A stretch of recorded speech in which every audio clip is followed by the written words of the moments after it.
جنت میں اپنے ماں باپ سے کیسے ملاقات ہوگی، وہ منظر کیسا ہوگا؟ جنت میں کن کن رشتہ داروں سے ملاقات ہوگی، یہ جاننا ہر مسلمان کے لیے بہت ضروری ہے۔ یہ جان کر آپ حیران رہ جائیں گے۔ بسم اللہ الرحمن الرحیم۔ ناظرین، کسی بھی انسان کے لیے دنیا میں سب سے زیادہ پاکیزہ اور محبت کرنے والا رشتہ اس کے ماں باپ کا ہے۔ اس کے بعد انسان کے سگے بہن بھائی اور پھر دوسرے رشتہ دار آتے ہیں۔ اس دنیا میں قائم یہ رشتے کسی بھی انسان کے لیے اولین ترجیح ہوتے ہیں، جبکہ کچھ رشتے تو ہماری زندگی کے لیے ایسے اہم اور لازم و ملزوم ہوتے ہیں کہ ان کے بغیر زندگی گزارنا ناممکن اور محال ہو جاتا ہے۔ محترم ناظرین، جنت ایک ایسی شاندار اور بے مثال جگہ ہے جو اللہ عز و جل نے ایمان والوں کے لیے بنائی ہے، اور اس میں ایسی نعمتیں رکھی ہیں جو نہ کسی آنکھ نے دیکھی، نہ کسی کان نے سنی، اور نہ ہی کسی دل میں ان کا خیال آیا۔ جنت کے بارے میں جو کچھ بیان کیا جاتا ہے وہ صرف سمجھانے کے لیے ہوتا ہے، ورنہ دنیا کی اعلیٰ ترین چیز کا بھی جنت کی کسی نعمت سے کوئی مقابلہ نہیں۔ لیکن اب سوال یہ ہے کہ کیا انسان کی نہ ختم ہونے والی زندگی میں بھی ہمارے یہ اہم اور پاکیزہ رشتے کیا ہمارے ساتھ ہوں گے؟ یعنی جنت میں یہ سوال اکثر ہمارے ذہنوں میں آتا ہے کہ اس دنیا میں ہمارا سب سے عظیم رشتہ یعنی ہماری ماں کیا جنت میں بھی ہمارے ساتھ ہوگی؟ یہ احادیث کی روشنی میں اس سوال کا جواب تلاش کرتے ہیں۔ آئیے جانتے ہیں۔ احادیث میں ہے کہ جب کوئی روح العین میں پہنچتی ہے تو وہاں پر موجود روحیں اس سے ملنے آتی ہیں اور دنیا میں اپنے رشتہ داروں کے بارے میں معلوم کرتی ہیں۔ اس طرح سے جب کوئی انسان مرنے کے بعد العین میں پہنچتا ہے تو اس کے رشتہ دار اس سے ایسے ملتے ہیں جیسے کسی دور دراز سے آنے والے مسافر سے ملاقات کی جاتی ہے، اور دونوں آپس میں مل کر بہت خوش ہوتے ہیں۔ ارشاد باری تعالیٰ ہے، اے میرے بندو، آج تم پر نہ کوئی خوف طاری ہوگا اور نہ تم غمگین ہوں گے۔ میرے وہ بندے جو ہماری آیتوں پر ایمان لائے تھے اور فرما بردار رہے تھے، تم بھی اور تمہاری بیویاں بھی خوشی سے چمکتے چہروں کے ساتھ جنت میں داخل ہو جاؤ۔ ان کے آگے سونے کے پیالے اور گلاس گردش میں لائے جائیں گے، اور اس جنت میں ہر وہ چیز ہوگی جس کی دلوں کو خواہش ہوگی اور جس کی آنکھوں کو لذت حاصل ہوگی۔ ان سے کہا جائے گا کہ اس جنت میں تم ہمیشہ رہو گے۔ محترم ناظرین، ان آیات سے یہ بات ثابت ہوتی ہے کہ جنتی مردوں کی بیویاں بھی جنت میں ان کے ساتھ ہی ہوں گی اور ایک ہی ساتھ جنت میں رہیں گے۔ وہاں جنت میں انہیں ہر وہ چیز مہیا کی جائے گی جس کی وہ خواہش کریں گے۔ حضرت ابو ہریرہ رضی اللہ تعالیٰ عنہ سے روایت ہے کہ رسول اللہ صلی اللہ علیہ وسلم نے ارشاد فرمایا، جس وقت کوئی مومن بندہ مرنے کے قریب ہوتا ہے تو رحمت کے فرشتے سفید ریشمی کپڑا لے کر آتے ہیں اور روح سے کہتے ہیں کہ نکل جا، تو اللہ سے رضامند ہے اور اللہ تجھ سے رضامند ہے۔ اللہ تعالیٰ کی رحمت کی جانب اور اس کے رزق کی جانب اور اپنے پروردگار کی جانب جو کہ غضبناک نہیں ہے۔ پھر وہ روح اس طرح معطر حالت میں نکل جاتی ہے جس طرح سے عمدہ خوشبودار مشک، اور فرشتے ہاتھ پر اسے اٹھاتے ہوئے آسمان کے دروازوں پر لے جاتے ہیں تو آسمان والے فرشتے کہتے ہیں، کیا عمدہ خوشبو ہے جو کہ زمین سے آئی ہے۔ پھر اس کو اہل ایمان کی ارواح کے ساتھ لاتے ہیں تو وہ روحیں خوش ہوتی ہیں، اور یہ خوشی اس خوشی سے بھی زیادہ ہوتی ہے جو کسی بچھڑے ہوئے کی آمد سے انسان کو میسر آتی ہے۔ پھر وہ پہلے سے موجود مومنین اس نئے آنے والے سے دریافت کرتے ہیں کہ فلاں آدمی نے کیا کیا اور فلاں آدمی کا کیا ہوا، یعنی جس شخص کو دنیا میں چھوڑ کر گئے تھے اب وہ کس طرح کے کاموں میں مشغول ہیں۔ پھر انہی میں سے چند روحیں آپس میں ایک دوسرے سے کہتی ہیں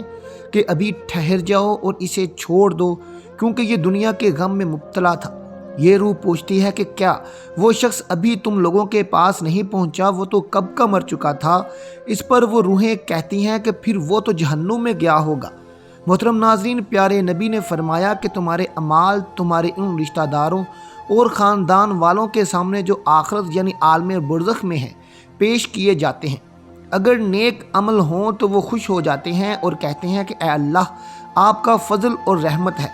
پس اپنی یہ نعمت اس پر پوری کیجیے اور اس پر اس کو موت دیجیے۔ اس طرح ان پر گناہگار شخص کا عمل بھی پیش ہوتا ہے تو کہتے ہیں، اے اللہ، اس کے دل میں نیکی ڈال دے جو تیری رضا اور قرب کا سبب ہو جائے۔ مختلف روایات سے معلوم ہوتا ہے کہ جنت میں مختلف رشتہ دار ایک دوسرے کو پہچانتے ہوں گے اور ایک دوسرے سے ملتے جلتے بھی رہے ہوں گے، اور ان میں سے بعض کو ایک ساتھ رکھا جائے گا۔ سورہ طور کی آیت نمبر 21 میں اللہ سبحانہ وتعالیٰ کا فرمان ہے، اور جو لوگ ایمان لائے اور ان کی اولاد نے بھی ایمان میں ان کی پیروی کی تو ان کی اولاد کو ہم انہی کے ساتھ شامل کر دیں گے اور ان کے عمل میں سے کسی چیز کی کمی نہیں کریں گے۔ حضرت ابن عباس رضی اللہ تعالیٰ عنہ سے مروی ہے، بے شک اللہ تعالیٰ مومن کی آنکھوں کو ٹھنڈا کرنے کے لیے اس کی اولاد کو ان کے اصل مقام بلند کر کے اس کے پاس اس کے درجے میں پہنچا دیں گے،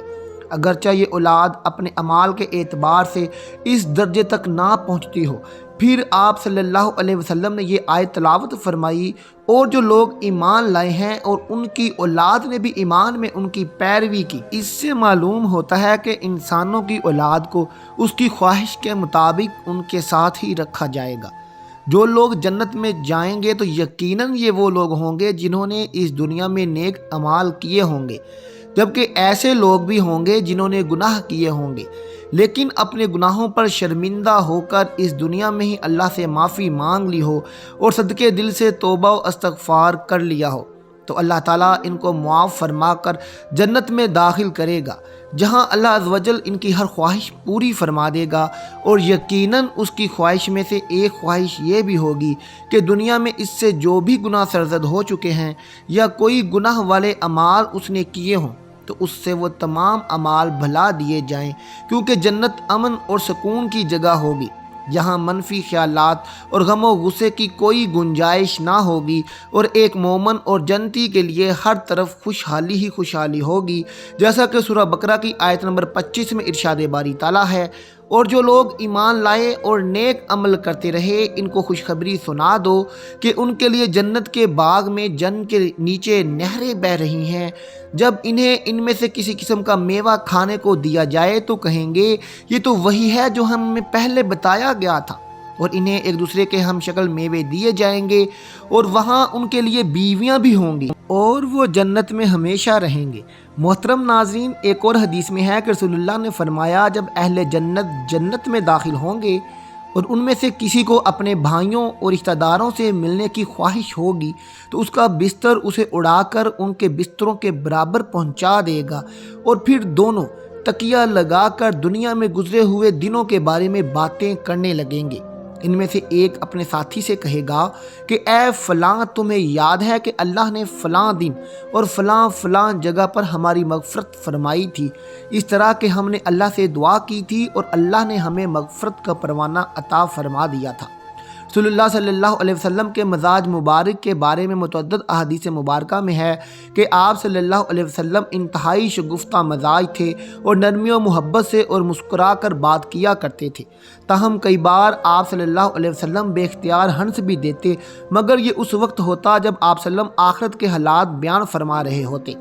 امام اسقلانی نے فرمایا ہے، یہ کہا گیا ہے کہ آپ صلی اللہ علیہ وسلم صرف آخرت کے امور میں ہنسا کرتے تھے، اگر کوئی معاملہ دنیا سے متعلق ہوتا تو اس پر آپ صلی اللہ علیہ وسلم صرف تبسم فرمایا کرتے تھے۔ آپ صلی اللہ علیہ وسلم ایک بار صحابہ کرام کو یہ آگاہ کیا کہ روز محشر جب کسی کو جہنم سے نکال کر جنت میں بھیجا جائے گا تو اس کی حالت کیا ہوگی؟ اس پر آپ صلی اللہ علیہ وسلم نے ہنس کر واقعہ کا احوال بیان کیا۔ بخاری شریف اور مسلم شریف میں یہ متفق علیہ حدیث مبارکہ یوں بیان کی گئی ہے کہ حضرت عبداللہ بن مسعود رضی اللہ تعالیٰ عنہ سے روایت ہے کہ حضور صلی اللہ علیہ وسلم نے فرمایا،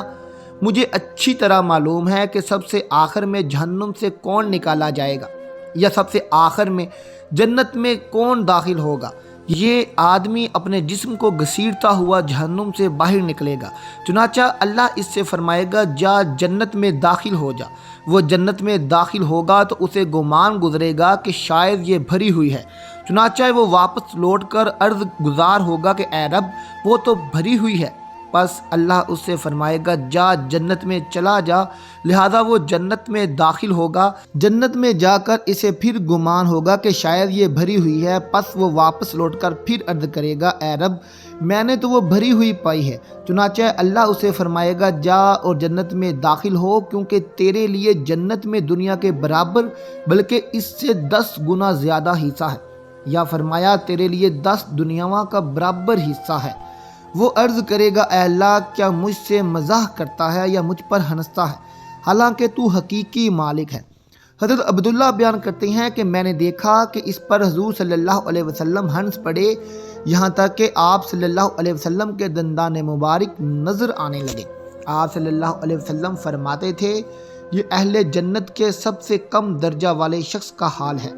حضرت ابو سعید خدری رضی اللہ تعالیٰ عنہ سے روایت ہے کہ رسول اللہ صلی اللہ علیہ وسلم نے فرمایا جو آدمی سب سے آخر میں جنت میں داخل ہوگا وہ گرتا پڑتا اور گھسیٹتا ہوا دوزخ سے اس حال میں نکلے گا کہ دوزخ کی آگ اسے جلا رہی ہوگی۔ پھر جب دوزخ سے نکل جائے گا تو پھر دوزخ کی طرف پلٹ کر دیکھے گا اور دوزخ سے مخاطب ہو کر کہے گا کہ بڑی بابرکت ہے وہ ذات جس نے مجھے تجھ سے نجات دی، اور اللہ تعالیٰ نے مجھے وہ نعمت عطا فرمائی ہے کہ اولین و آخرین میں سے کسی کو بھی وہ نعمت عطا نہیں فرمائی۔ پھر اس کے لیے ایک درخت بلند کیا جائے گا، وہ آدمی کہے گا کہ اے میرے پروردگار مجھے اس درخت کے قریب کر دیجئے تاکہ میں اس کے سایہ کو حاصل کر سکوں اور اس کے پھلوں سے پانی پیوں۔ اللہ تعالیٰ فرمائیں گے اے ابن آدم اگر میں تجھے یہ دے دوں تو تو پھر اس کے علاوہ اور کچھ تو نہیں مانگے گا؟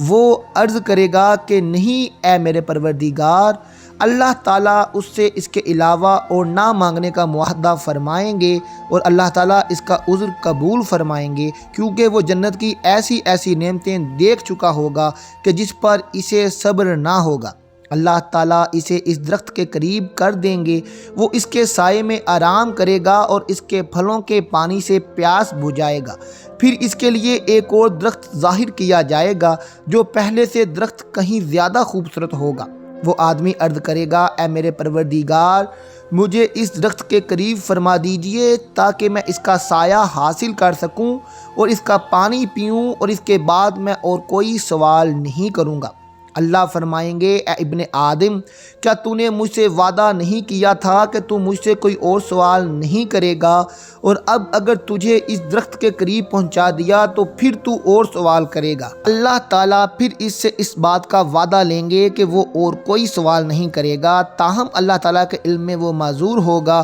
کیونکہ وہ ایسی نعمتیں دیکھے گا جس پر وہ صبر نہ کر سکے گا۔ پھر اللہ تعالیٰ اس کو درخت کے قریب کر دیں گے، وہ اس کے سایہ میں آرام کرے گا اور اس کا پانی پیے گا۔ پھر اسے جنت کے دروازے پر ایک درخت دکھایا جائے گا جو پہلے دونوں درختوں سے زیادہ خوبصورت ہوگا۔ وہ آدمی کہے گا اے میرے رب مجھے اس درخت کے قریب فرما دیجئے تاکہ میں اس کے سایہ میں آرام کروں اور پھر اس کا پانی پیوں اور اس کے علاوہ کوئی اور سوال نہیں کروں گا۔ پھر اللہ اس آدمی سے فرمائے گا اے ابن آدم کیا تو نے مجھ سے یہ وعدہ نہیں کیا تھا کہ تو اس کے بعد کوئی سوال نہیں کرے گا؟ وہ عرض کرے گا ہاں اے میرے پروردگار اب اس کے بعد اس کے علاوہ اور کوئی سوال نہیں کروں گا۔ اللہ اسے معذور سمجھیں گے کیونکہ وہ جنت کی ایسی نعمتیں دیکھے گا جس پر وہ صبر نہیں کرے گا۔ پھر اللہ اسے اس درخت کے قریب کر دیں گے، جب وہ اس درخت کے قریب پہنچے گا تو جنت والوں کی آوازیں سنیں گا، تو پھر وہ عرض کرے گا اے میرے رب مجھے اس میں داخل کر دے۔ تو اللہ تعالیٰ فرمائے گا اے ابن آدم تیرے سوال کو کون سی چیز روک سکتی ہے؟